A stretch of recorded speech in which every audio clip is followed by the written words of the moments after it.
Hello children, welcome back to my channel. Today we are going to see relationship between the zeros and the coefficients of a polynomial. Okay. So now in the previous video we discussed about the different types of polynomial, that is linear polynomial, quadratic polynomial and cubic polynomial. So linear polynomial, usually it is written in the form of ax plus b. So the number of zeros here, it will be 1 because the degree of polynomial here it is 1. So now what's the relationship between the 0 here? It is k is given by minus b by a. What is this minus b by a? It is nothing but the constant term divided by the coefficient of x. Next we will see quadratic polynomial. So quadratic polynomial, the general form is ax square plus bx plus c is equal to 0, where a should not be equal to 0. Why a should not be equal to 0 is, suppose if you are equating this to 0, then it is not a quadratic equation, it becomes a linear polynomial. So that's the reason a should not be equal to 0. So here the number of zeros is 2. Why it is 2 is because the degree of polynomial here it is 2. So now the relationship between the zeros is the sum of zeros. It is given by usually alpha plus beta, which is equal to minus b by a. And the product of zeros is given by alpha into beta, that is equal to c by a. Next is the cubic polynomial. So in cubic polynomial you have ax cube plus bx square plus cx plus d, where a is not equal to 0. Okay, the same reason, if you equate to 0, then it will become a quadratic. So only a should not be equal to 0. Number of zeros here it is 3 because the highest power here it is 3. The sum of zeros is given by alpha plus beta plus gamma, which is given by minus b by a. So that is nothing but the coefficient of x square. B means the coefficient of x square divided by a, the coefficient of x cube. So all this you will understand once when you start solving the questions. Okay, here you can see the product of zeros is given by minus d by a. So minus d by a is nothing but the constant term divided by the coefficient of x cube. And next you have the sum of the product of zeros taken 2 at a time. So that is given by alpha beta, beta alpha and beta gamma and gamma alpha. So that is given by c by a. Okay. So now whenever they give questions related to this relationship, you should know what is this product of zeros, what is the sum of the product of zeros and what is the sum of zeros. So all these ratios you have to know, only then it will be easy for you. Okay, now let's see to solve the questions now.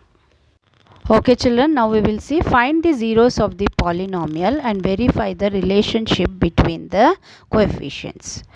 So first question is x square plus 2x minus 8. So now we have to see the ratios first and then we have to check the sum of zeros and product of zeros. So now here you can see x square minus 2x minus 8. So first write the constant minus 8, split the middle term. So the sum should be minus 2 and the product should be minus 8. So now when you write, it is 4 and 2. So minus 4 and plus 2 we have to take, only then you will get minus 2. So now we will replace it, x square minus 4x plus 2x minus 8. So now x is common, so we will remove x as common. So you will get x minus 4. Here 2 is common. Now you will get x minus 4 as a common factor. Write which is common and which is not common. So now the zeros will be x is equal to 4 and x is equal to 2. Already I have told you, if you want to find zeros, you have to equate it to 0. So now alpha plus beta, that is the sum of zeros. So you can see here, now it is given by minus b by a. So minus b, what's the coefficient here? Minus 2.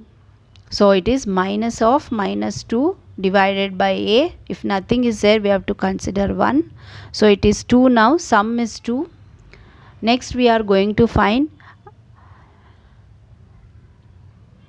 4 minus 2 here, because we are going to see alpha plus beta, which is 4 minus 2, that is equal to 2. So now here you can observe that from both they are correct. From the coefficients also it is correct, and when you are adding the both the zeros also you are getting the correct answer. Now the same way, now we have to do the product. So alpha into beta.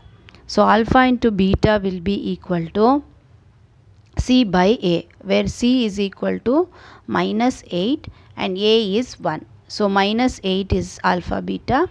Now here you have to do the product alpha into beta. So the product of zeros is equal to 4 into minus 2, which is equal to minus 8. You will get. So now the same way, now when we can verify that minus 8 and minus 8 are there. So you can verify by this. So this is how you have to do whenever the question is given. See the second question. In the second question, here you have a coefficient. So whenever you have a coefficient, you need to multiply these two. So 4. So now you have to take two numbers in such a way that where the sum should be minus 4. So what are the possibilities of getting 4? Possibilities of getting 4, 2 and 2. So now you want minus 2 here. So we will put minus for both. Minus 4 we need. So we will put minus and minus, only then you are going to get minus 4 here. So now we will substitute 4s square minus 2s plus 1. And now in these two, which is common? 2s is common.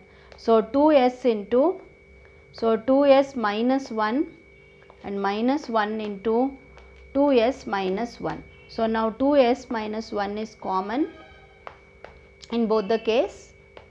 So what is your s value? S value is equal to 1 by 2 and s value is equal to 1 by 2.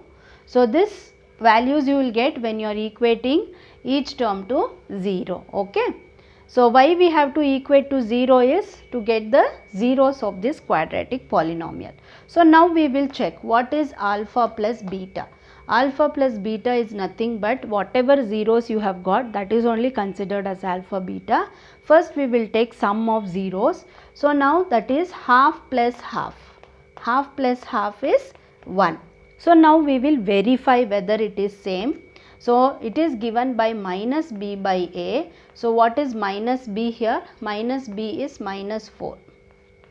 Okay. Minus of minus 4 here, because this minus is considered for b. So this minus here, b value is minus 4, a is 4. So when you cancel both, you will get 1. So when you are adding also you are getting 1. Well, you are verifying for the coefficient of the zeros also, you are going to get 1 only. Now the same way we will see for alpha into beta. Half into half is equal to 1 by 4. Now we will check, that is c by a. So what is c? C is 1. What is a? It is 4. See, you are going to get 1 by 4, 1 by 4. So like this you can verify.